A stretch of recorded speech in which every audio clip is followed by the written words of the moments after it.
Faith Grahmann's distinction. She wrote a one-act play called Our Somewhere Else. Our Somewhere Else features a very small cast, essentially 5 people. Agnes, young Daphne, MC, an older Daphne, and Felix. And is set between the 1980s and the 1960s. We should imagine the MC as a manifestation of Agnes's anxiety, Daphne's anxiety and concerns about the world. In addition to the one-act play, Faith also wrote a 20-page preface looking at the history of memory plays and Gordon Wilder, right, as our town as and thinking about plays as an invitation to invite new audiences into older conflicts and to examine the ways that the past mirrors the present. So thank you all so much for coming, and thank you, Faith, so much. This has been a fantastic distinction, and I very much enjoyed working with you.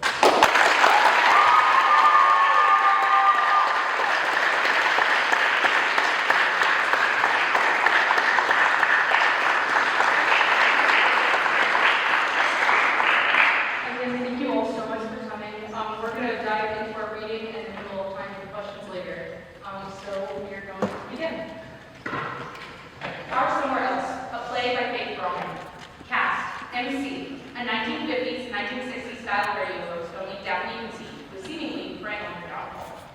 Daphne, 37, a housewife struggling with anxiety and depression. Felix, 38, Daphne's high school sweetheart turned husband. Young Daphne, 17, 1962 high school Daphne. Young Felix, 18, 1962 high school Felix. Agnes, 17, young Daphne's closest friend who just moved from Los Angeles. Act 1, Scene 1, morning 1983. A small dining table sits center stage with a 1980s style radio in the middle. Daphne and Felix are sitting at the table eating breakfast. Sweet music plays quietly from the radio. Daphne drops her fork. I'm unhappy. Felix doesn't look up and continues eating. I know. That's it? That's all you have to say? Felix drops his fork like a thing of inconvenience. We're all unhappy. And that doesn't mean it, does that make it right? Normal isn't fine. Normal isn't good. I need some help here, Felix. I'm going half mad in this house. I feel like a ghost in my own home. I swear I can feel myself wasting away. Felix has returned to eating. Are you even listening to me? Felix! I don't want to do this anymore. Well, I got to get work. Felix gets up to exit stage left. Daphne runs after him. Felix? Felix! You can't just leave this conversation. Felix, come back! Felix exits stage left. Daphne follows him to the edge of the stage, but does not exit. Felix! Daphne covers her face and slides down against the wall. She pulls out a cigarette and begins to light it. The lights go out. Daphne is illuminated with the MC standing behind her. How's it going, friend? I have a name, and I do too, but you never asked me. Okay. What's your name? I don't know. You tell me. Go away. Why? I just got here. Don't tell me you're about to king out here and guest. What kind of place does this? What do you want? You win. Everything's screwed up. You ruined everything. I haven't made you do anything. Are you serious? You drove away my friends. You got me stuck here. I haven't done anything. You may be projecting here a little back me. Don't call me that. You know you shouldn't call me that. Oh? I think there's some baggage we need to unpack here. What? No. No. What? Yes. We have all day. Let's check out some reruns of the Daphne Price Hour. Unless you have something better to do. Exactly. Lights out and scene. Scene 2, the hallway of a high school building in 1962. The walls are lined with lockers and posters. A welcome class of '66 banner hangs from the ceiling. The set is limited and somewhat abstract. The lights come up. Daphne and MC are downstage right, separated from the scene. What the hell is... No, please, no. Take me back, please. Take me back now. I want to go back. What? Do you really think you're in the past? You're not some kind of time traveler. I don't care. I want to go back. Agnes enters from stage left, oblivious to Daphne and MC. She carries textbooks in her arms. Agnes fumbles with her walker walk. Dang it! Daphne falls silent. Agnes fumbles further and drops her textbooks. Young Felix and young Daphne enter conversing. Young Daphne sees Agnes and stops. Young Felix walks past them. Young Daphne waves, tries to flag young Felix. Hey, you... Hey, Felix, wait up. Wait. Whatever. Daphne collects Agnes's books and takes them to her. Are you good? That lip could go. I'm serious. I've seen it with my own eyes. I'm fine, but I'd be better if my locker would actually open. Oh, yeah. These things stink. Let me try. What's your combination? Young Daphne fiddles with the lock. 8, 35, 14. Okay. Got it. What? How? You changed the direction you turned it in each time, right? No. How was I supposed to know? This is clearly the lock's fault. Oh, definitely. All the locker's fault. Oh, and by the... You must be new here, right? Yeah. My dad just got a job with Shell doing something important, I guess, and so we packed up and moved out here to Los Angeles. Like, in California. Okay. That's far. Like, far. Your senior year? Yep. That was leaving all your friends behind and whatnot. Yeah, I guess, but I'm kind of over it. I mean, it's not like I can change anything about it. But I think I've already made a friend, right? No, presumptuous. Big cheeks sends a man. Daphne Price. Daphne Price. That's a fun name. Strong. Punchy. Like Vincent Price. Thanks. Oh, sorry, that's definitely a compliment. Haven't you seen the flyer in House of Usher? He's totally awesome. I've seen a ton of his movies. Oh, thanks. Oh, let me check your schedule. Young Daphne grabs a slip from Agnes's stack. Oh, we have civics together. I guess we'll see you later this week too. The bell rings. Oh, I've got to go. I have geometry and Mr. Cassidy's already convinced that I'm a lost cause. Young Daphne starts frantically down the hall. Wait! Young Daphne turns around. Do you maybe want to meet up this weekend? You can give me the lay of the land. Sure. Have you seen the drugstore on Upton? We can meet there after school, right? I'm sorry, I really have to go. Agnes exits. Young Daphne begins to leave when the MC enters, as if walking the walls. Daphne! Young Daphne turns again. First day of school and we're already late to class. Are we really going to let this year be as bad as the last? It's not. It's going to... Just please let me see you get a friend. How long do you think she'll stick around? You know, before the inevitable.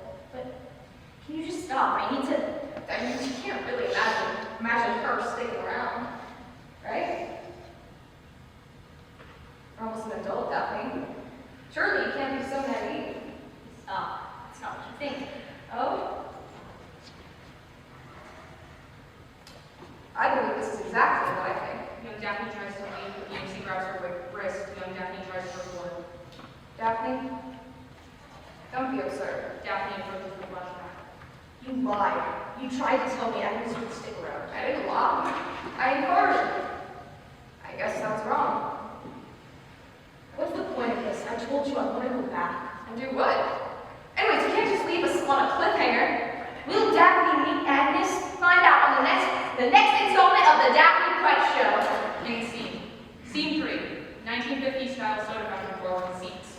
Young Daphne waits at the counter nervously. Daphne is downstage right. MC enters the memory scene.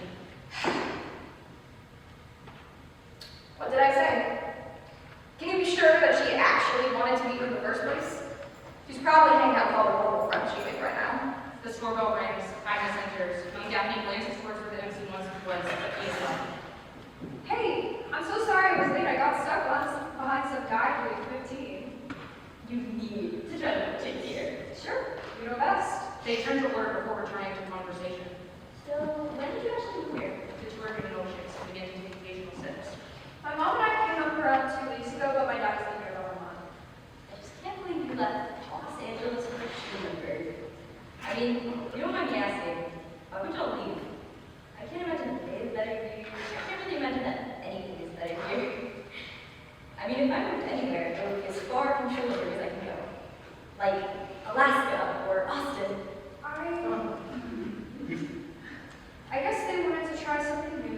opportunity presented itself. They wanted to get all of us out of the city. I'm sorry, but well, I guess it's not really my place to ask either. No, don't apologize. I mean, I told you willingly. It's not all bad, like I said. There wasn't too much to miss back home, and there was some stuff that I was more than happy to leave in Los Angeles. Like, of course I'm upset, but honestly, it's refreshing to just start somewhere else. It must be wonderful. Like, you know Felix, the guy I was with the other day? I'm pretty sure I've never not known him. And I guess I'll better know. Wow, okay. So it was like 1984. What do you mean? Basically, there are always people watching. Yeah, I know. And you're telling me my situation blows? I didn't have to worry about being constantly watched by people who know me forever. Jackie goes to patrol. I mean, if I can have some Grahmann, I'll better. I don't know. If everyone knows everyone, news will spread very quickly. If I were you, I'd be perpetually terrified of the I just don't want anything bad. I'm a good kid. I'm not saying that you aren't. It's just that everyone needs room to make mistakes and figure out what they are. Isn't that a little exhausting not being able to do that? I'm a good kid. I don't need to do that. Hey, I'm sorry I didn't mean to imply anything. I just mean, we all need room to make mistakes. I guess you just don't understand. I like your fun. Let's just move on to something else. Wait, Is everything okay? oh, yeah, me too. I just want to know more about you. I told you all about me and LA and everything. I mean, weren't you supposed to be giving me a lay of the land? Oh, I'm sorry. If I wanted to talk about something else, I would have told you. Don't apologize for something you didn't do. Oh, thanks. Well, Schulenburg is basically everyone's gas stop on the way to San Antonio or Houston. Like our town's motto is literally halfway to everywhere. We have one big festival in August every year, and that's basically it. No cosmopolitan stuff unless you want to drive 2 hours away. There's a mall in San Antonio, like Sears and whatnot, the other two. But we're not really on the international. Don't want to disappoint, but I'm not the most cosmopolitan either. Daphne plans us towards the wall. Shoot, I want to take it back for dinner. Can't you just eat something here? I can cover it. It's not that. I have to go home for dinner with my dad. Do you have a telephone? You could call and explain. No, it's just that when I was with Felix, it was fine, but you're new, and my dad's just like, he's funny with cookies and stuff. But dinner's usually like I have to be there kind of thing. Like family, if that makes sense. Yeah, totally. Agnes gives Daphne a side bump. They stay engaged in a hug for a quick moment and both take an awkward step back afterwards. See you around? Yeah, on Monday. Young Daphne exits stage left. Lights dim over the memory. Agnes exits. Lights over Daphne and Embassy. Is this it? Is this where it all went wrong? No. I think it is. I told you. Lights back on the memory. It is just young Daphne. Do you really want a friend like that? I told you to stop. I'm making friends. I'm hanging out with Felix. I'm making it back for dinner. I think I may be happy. I'm done with this. It's over. She leaves. Just remember, Daphne, She pauses and turns around. evil loves company. Young Daphne exits. Lights over the memory. She was a teenager, not the devil. I was a teenager. Has Jerry Falwell hired you yet? I can't grasp why you hate me so much into all this. I'm protecting you. You're screwing with me. You can't keep dancing around this, Daphne. End scene. Scene 4. Daphne's bedroom in 1962. There's a record player on a table with great records under it. Daphne's bed is center stage. Agnes lays across the end of the bed, reading a magazine. Young Daphne sits on the floor against her bed doing homework. What music do you have? Your dad's reactions to couples gave Warren the most pleasant ambiance. Young Daphne pulls a record crate out and runs through it. Johnny Cash, Etta James, Chuck Berry, Elvis, Billie Holiday, Henry Hall. There's some more in the record, but I don't want to bug my dad. What's the last one? Oh, he's like a swing music guy. My mom is really into that stuff. I made sure to grab this one when we were cleaning stuff out after the funeral. Oh, yeah. I'm sorry, that was like not the right way to respond to that at all. It's fine. I mean, how are you supposed to respond to something like that? I don't take offense to it. Sorry, you don't need to know all the depressing stuff that's happening. Let's change the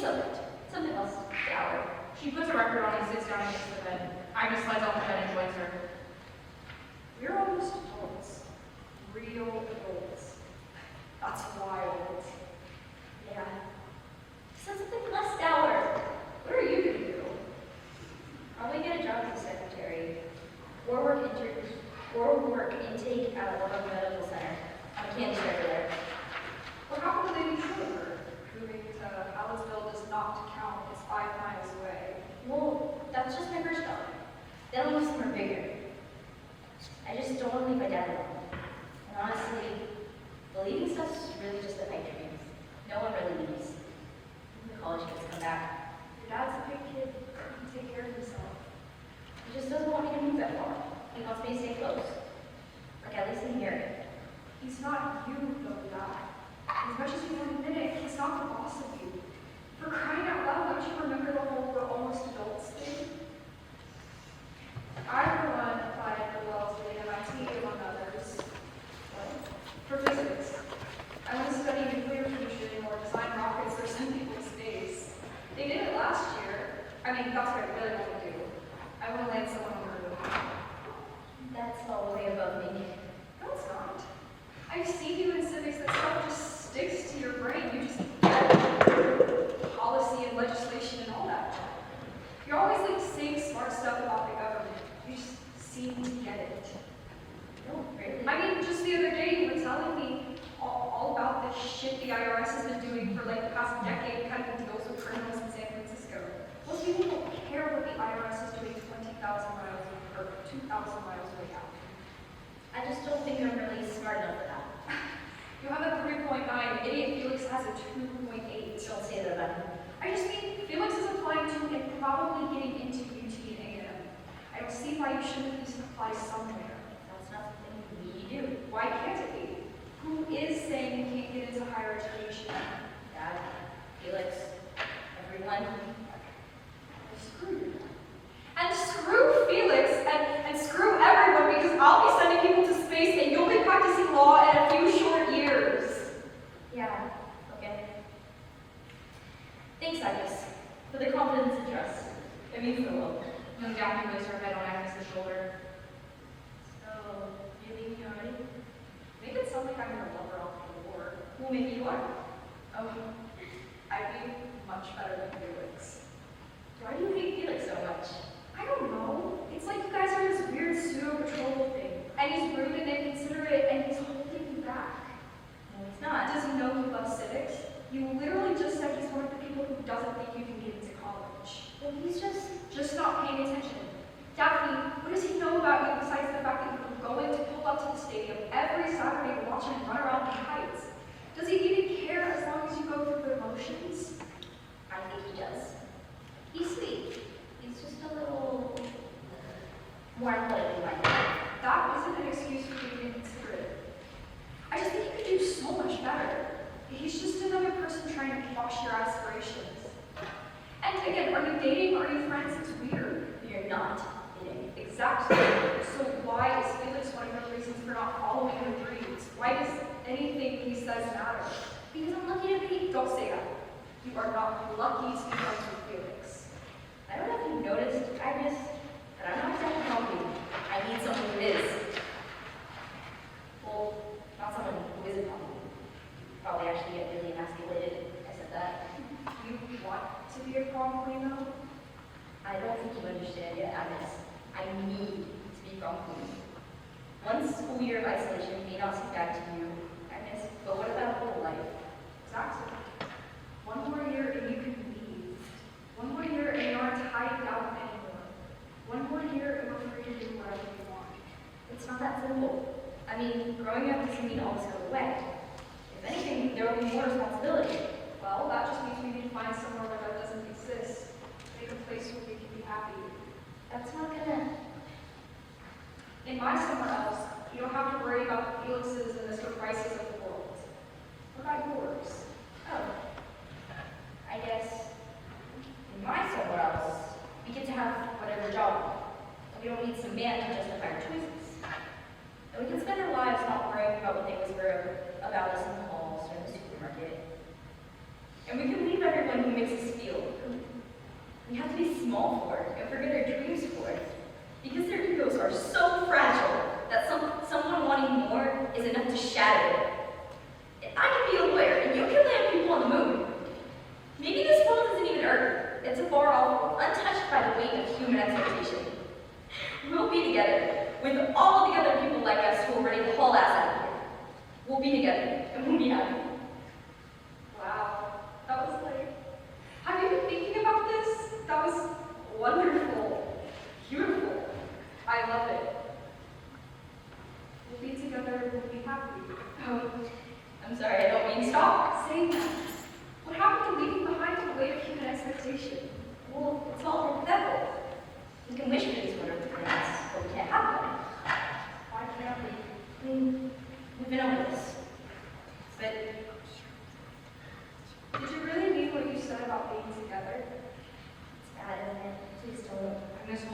Daphne's hands.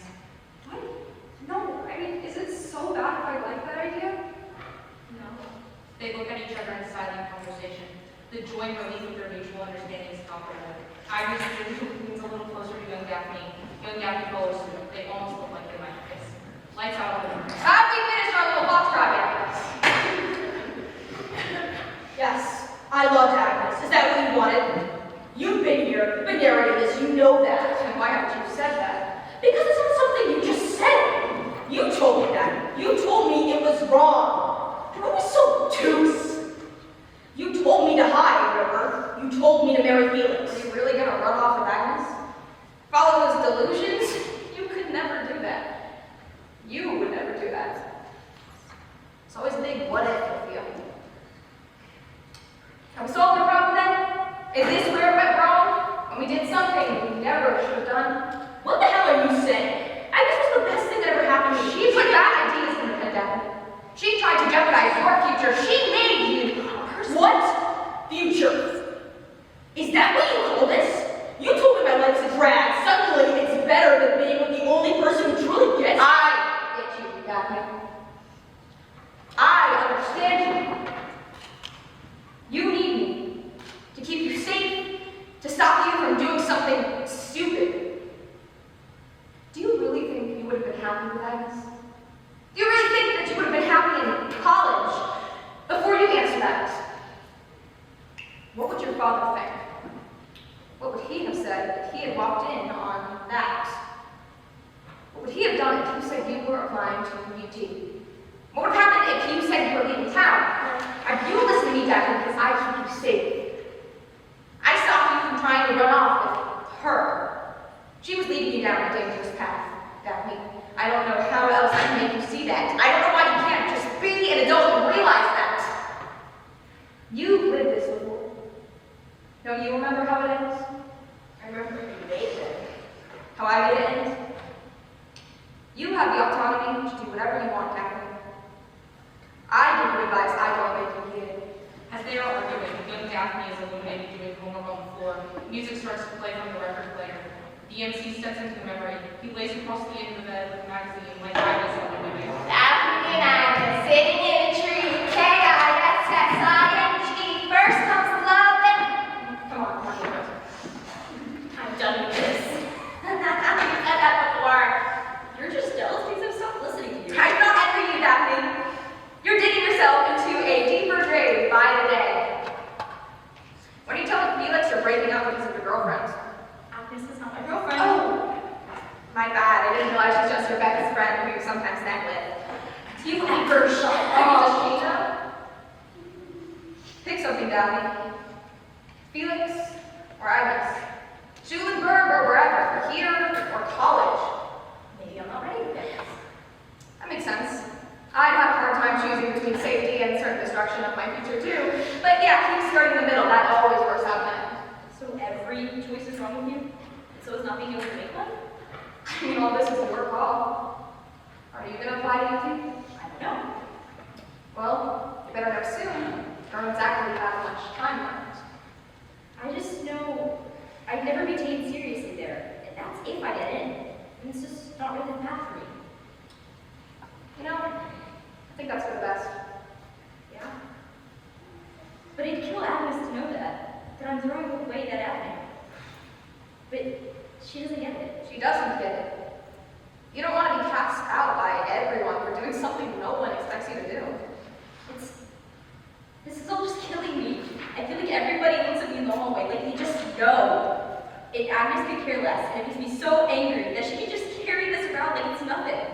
Like she doesn't think we're a problem, one that could get out. Is that why you refuse to look at her in the eye of school? I mean, you can't expect this to continue if you always ignore her.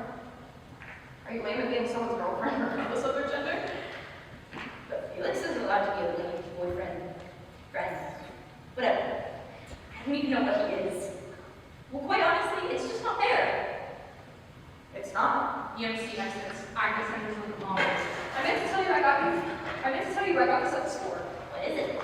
Agnes sits on the bed with young Daphne.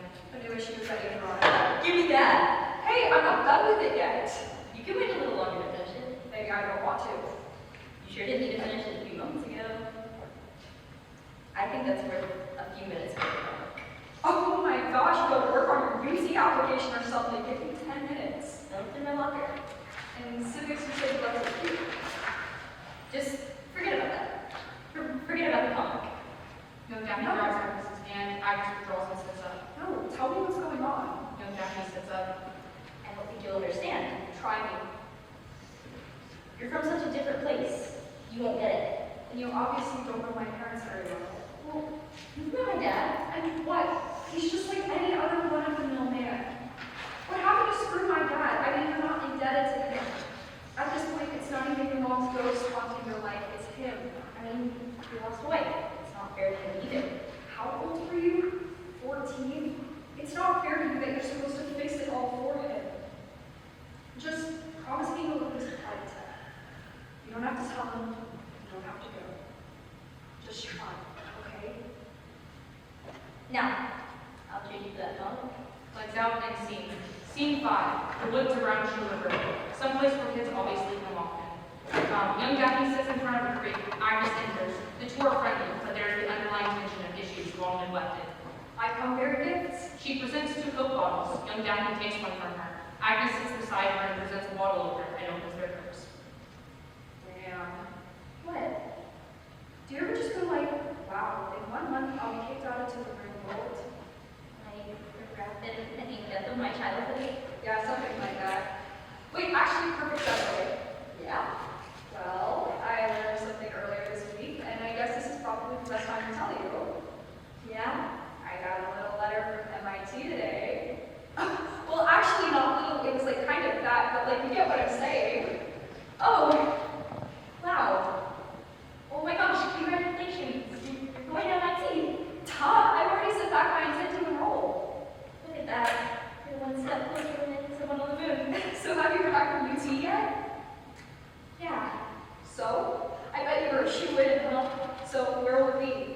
Oh my gosh, what if you did law school and I got my grad degree in the same city? It's like 4 years down the road, we could be roommates. I'm sorry, I'm thinking way too far into the future. I don't want to overwhelm you or anything. I'm just a little excited if you couldn't tell. I didn't apply. I'm not going anywhere because I didn't apply. Oh, I just didn't want to upset my dad with an email. And I still don't really even think I would have gotten in. It was just too much.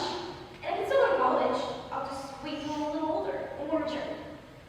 yeah, I guess I get that. Hey, maybe I'll be working at the Manned Spacecraft Center down in Houston, and we can move in together then. And if you're still doing whatever at the Baca, you can go work at Grahmann Hospital. Yeah. Agnes grabs Young Daphne's shoulder. But hey, we're almost free. Yeah. About to walk across that stage. Yeah. And according to Eloise Stoller, head of the Schulenburg High Dance Committee, posters will probably be up next week. Great. So exciting. It is. Like the last hurrah. Like, we're about to kick you out into the cool world, but at least dance with some Paul Anka first. That sounds about right. I don't know about you, but I don't really have plans. I'll probably go with Felix. That's what I do for those dances anyway. Do you really want to go to your last dance with douchey Garnet?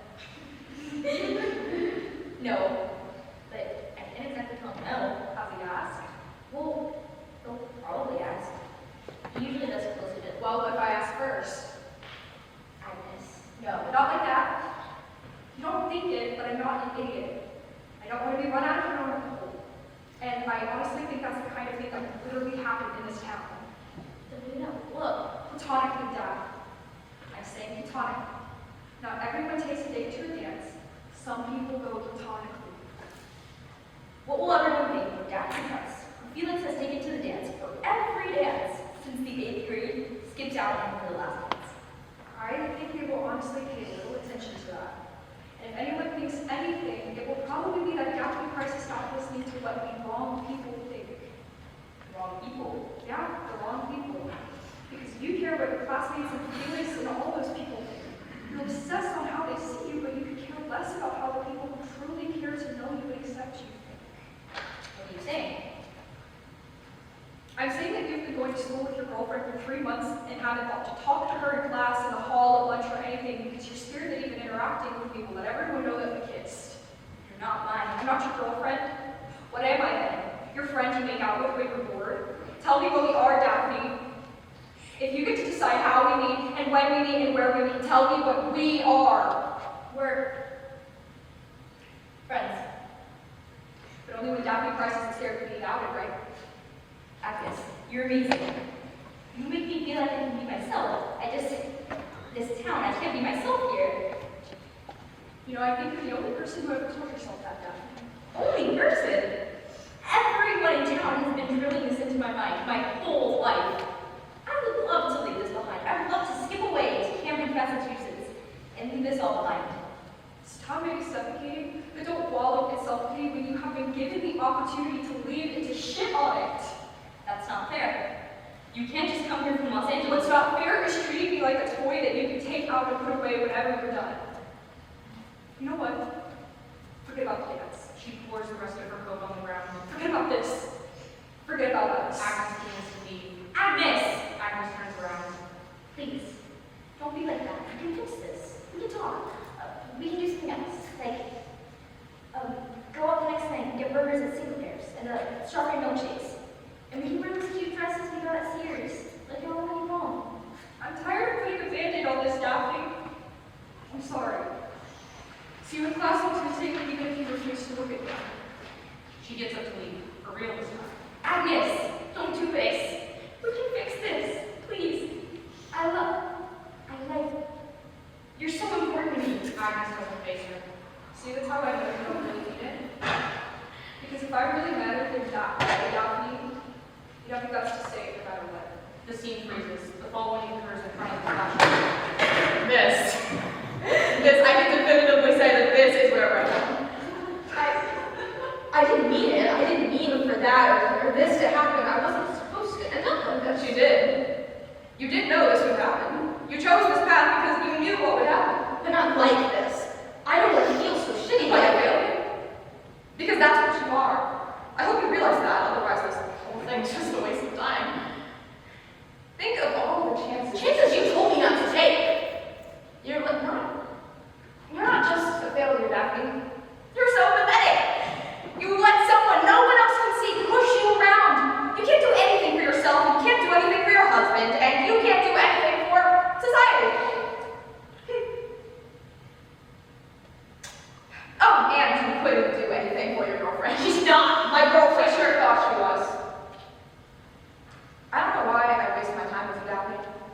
You're sad and not in a fun way. You are the most boring and depressing person I think I've ever met. Stop. No, we're going to talk about how sad and disappointing your life is. Stop. And how much you could have done if you had just submitted that application. And how much happier you would be if you just listened to your best friend. The one you refused to call your girlfriend. Please shut up. This is all your fault. My fault? No one can see me but you, Daphne. It's your dad's fault she didn't leave Schulenburg. It's Felix's fault she didn't go to the prom with Agnes.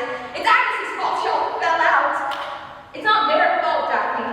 It's your fault for being a wimp. It's not my fault. This town makes it impossible to do anything that's so impossible to leave. Why did Agnes?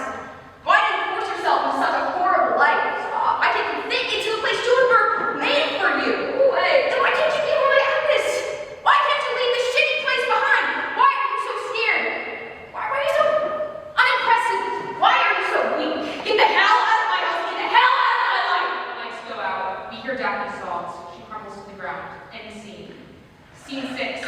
Lights up on the same scene. The MC is gone. Flashback scene remains, but young Daphne is gone. Only Agnes remains. Daphne is downstage center, crumbling and crying. She begins to light a cigarette. She exhales a shaky breath. She pauses, taking a puff. She needs a moment to collect herself before going back to whatever a 1980s housewife did. Coward. Agnes is different. Agnes is different now. She's vindictive and angry. She wants Daphne to know how much she hurt her. What? She turns around. Agnes takes a step forward. Agnes, you are real. Why? Agnes walks right up to Daphne until they are into the park. She stares into her eyes. Chicken. Daphne steps backwards. No, Agnes, we were kids. I didn't know what to do. I didn't have the time. I didn't have the environment. I'll admit, I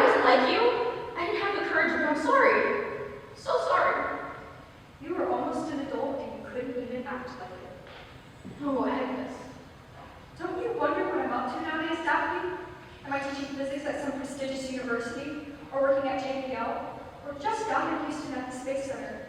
Oh, maybe about that facility you read about, the Ames Center? Agnes, What happened to law, Daphne? No prosecuting the IRS, no civil rights. You're missing out. Equal employment pass without your help. Think of all the stuff you could be working on. Agnes, please, You know, when you dropped me, I didn't just disappear. I went through those last months of high school alone. Agnes, I'm sorry, I didn't know what to do. I want to be cast out by the only people, only home I've ever had. Oh, but it was fine to do it to me. No, that's not what I mean. You know, I didn't matter as long as you covered your ass, right? You liked me until it got too inconvenient. No, you made me so happy. I didn't know what... I'm sorry. I'm sorry. You're pathetic. I'm sorry. Was it worth it, Daphne? Was averting your eyes whenever you passed me in the hallways worth it? Was avoiding me and going to the stupid prom with dumb Felix worth it? Was never talking to me again worth it, Daphne? Was your little, meaningless, miserable life with no children, no friends, and an idiotic meathead of a husband worth it? I cared about you. I loved you, Agnes.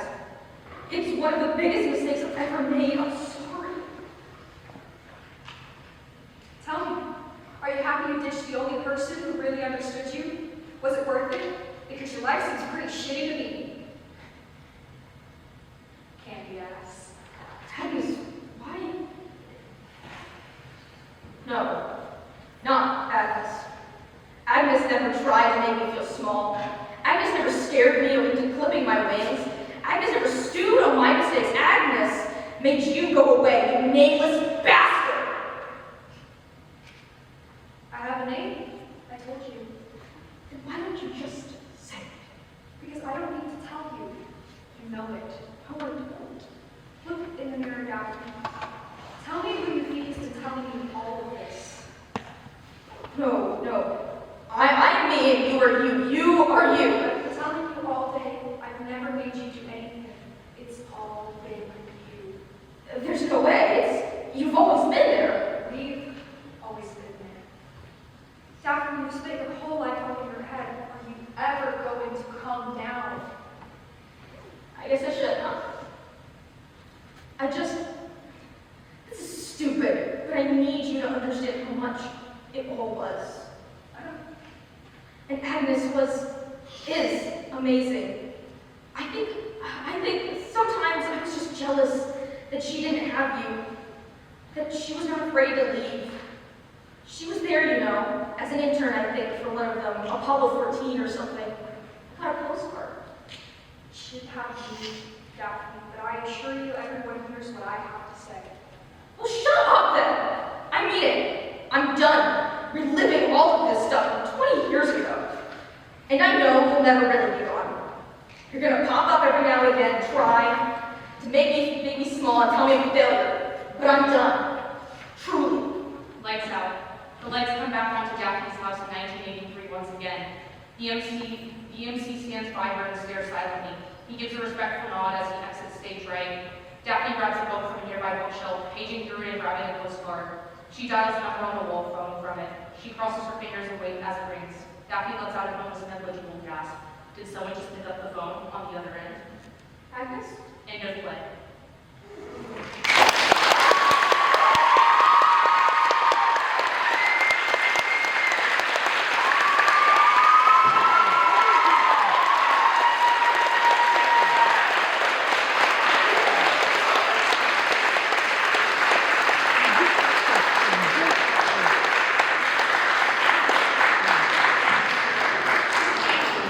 Thank you all so much. Are there any questions? Eris? What inspired you to write? So there's actually a lot of things. My sophomore year of high school, I took a creative writing class, and one of the units was a playwriting workshop at the Alley Theater in Houston. And I wrote a 10-minute play, where it's kind of where you can see almost the first conceptions of who became the MC in this play. He was a much more sympathetic, much less antagonistic character, and he almost served as a conscience. And I really like the idea of a character as a vessel for reflection.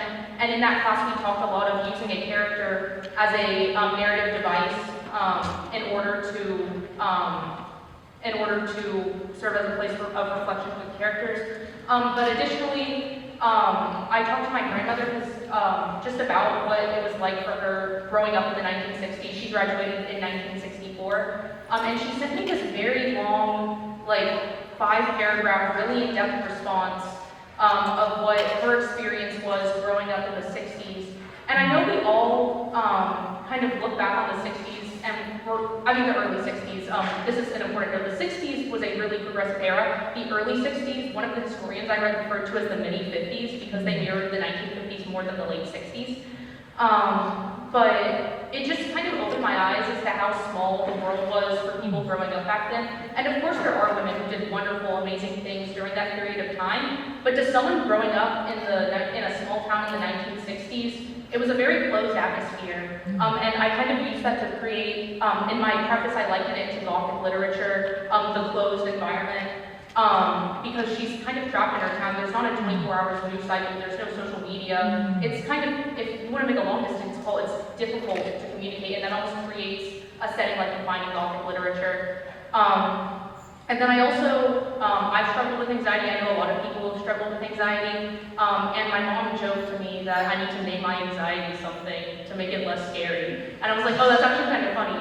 And so just kind of that merging of ideas of this play that I wrote as a sophomore and talking to my grandmother about growing up and realizing how the teenage experience, despite the way our society has changed, has really remained vastly the same. You're always going to be scared of becoming an adult. And I think just kind of merging that idea with previous concepts I had for plays and just interesting ways I saw like the past used as a narrative device, kind of really came together and made it a really fun and easy to write play, I guess. Cameron? You're not lucky to be friends with Felix and intended fun? No, I did not intend it as a pun, but I assume you mean because of the Latin definition. Yeah, Gigi? Theoretically, if you were to add on the second act, would you give Athens and Daphne a happy, bad standstill, or would you end it? So if you're talking about the ending I left it intentionally ambiguous because of course, she's been gone for 20 years, she's probably moved on with her life, and she's probably perfectly happy with where her life is, but simultaneously maybe she's perfectly willing to talk to her and talk about kind of the things they experienced together in high school and what that means for the way they moved on with their lives. So that part, the ending I left intentionally open-ended because I think it's really neat in this scenario to let the audience draw their own conclusions. But in terms of expanding the play, I have thought about expanding it into 2 acts. I know when Terrio read it, he gave me a lot of suggestions, such as exploring the relationship between between Daphne and Felix and Daphne and her father more, and I'd love to do that and expand it into a full 2-act play, but I left the ending intentionally ambiguous. Sophia? I got the idea midway through the spring semester last year, but I wrote the entire first draft over the summer, and then I revised it more during the school year. Julia? Would you ever think about producing this play or getting a creative team on it? I'd love to do that. I've looked into a lot of ways that, you can kind of, in college, start to get your work produced or worked on. I've looked into, there are a lot of theaters in Texas that have open calls for any playwrights for Texas. So I've looked into that. And then I've also just looked into how you can do that on a college campus. A lot of the colleges I have are open to students submitting their own work. Lily? I noticed that one of the major themes was a man's dependency on women. Thoughts? That wasn't a really, the way I did a lot of research kind of on the role of women in the 1950s again, because the early 60s were more similar to that. And I read a lot about kind of the domestic idea of women and how women who were married weren't supposed to really hold a job, and just kind of the way people perceive women in the workplace and just women in society. And that's a really big continuity. Just if you look back through kind of the entire history of women in Western society, is that, or at least in the United States, you have the domestic sphere, and then you have men. And so we actually, and it's just, I kind of joke, I wasn't intentionally trying to make a statement about that, but I definitely incorporated that into the play just as kind of a hallmark thing of, I guess, the history of women and their role in society in the United States.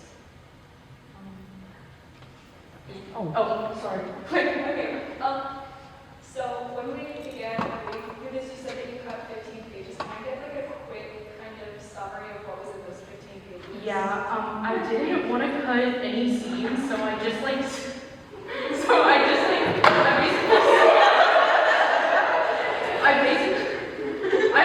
I basically skimmed like a bunch of stuff off of scenes. I monologue a lot, and so I cut a bunch of like kind of monologue-y talk, I guess. I cut old school jokes. I think it's scene 3 where they're at the drugstore. I cut like an entire opening. I cut the conversation between MC and Daphne a lot there. And then I cut, like, as you can notice, she walks in and she's like, hey, you want to get a milkshake? So like, I cut a lot right there. And mostly it was just kind of like, can I reduce this monologue? Does she really need to talk that much? They talk there's a lot more drawn out type of conversation in the original part. And then, Piggybacking off of that, if you were to do the hypothetical second act, you think that if you're expanding the play, you kind of bring more of that back, you think you would really add to your play as a whole? I think it would. I think it adds to the characters a lot more. Of course, this is like a 45-minute kind of, it's 56 pages in total, I think, when I didn't cut it. And I think that would have add a lot more. I think it characterizes them a lot more because you get more like just character interaction that's not intended to just move the plot forward. So I think it works well for characterization. I have a lot of jokes. I don't know if they're funny. That's why they're the first thing to go. So yeah, I think it would at least, if the jokes weren't funny, it would at least add a lot more for characterization. There are some jokes in there that are intentionally not funny, and I cut that whole exchange out. Professor B. I think your actors were really good.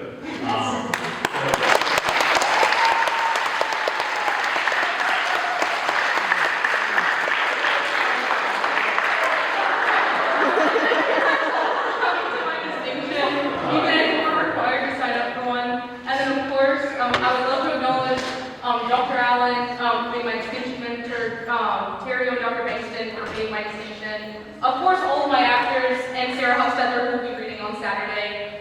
I would love to thank my teachers at my old school, Mrs. Moan and Mr. Brendan, were the people who did the playwriting workshop with me at my old school. I'd like to thank my mom and my dad for funding my trips to Java House that are once or twice a week. I would like to thank my sister for giving me the best writing advice ever. If a scene moves too fast, slow it down. And for giving me a very dubious definition of exposition. And I'd like to thank all the members of my suite. All the members of my suite. We supported each other a lot throughout the process. Juliet and Noah also did their own distinctions. I'd love to thank my entire hall. That doesn't need explanation. And then I'd like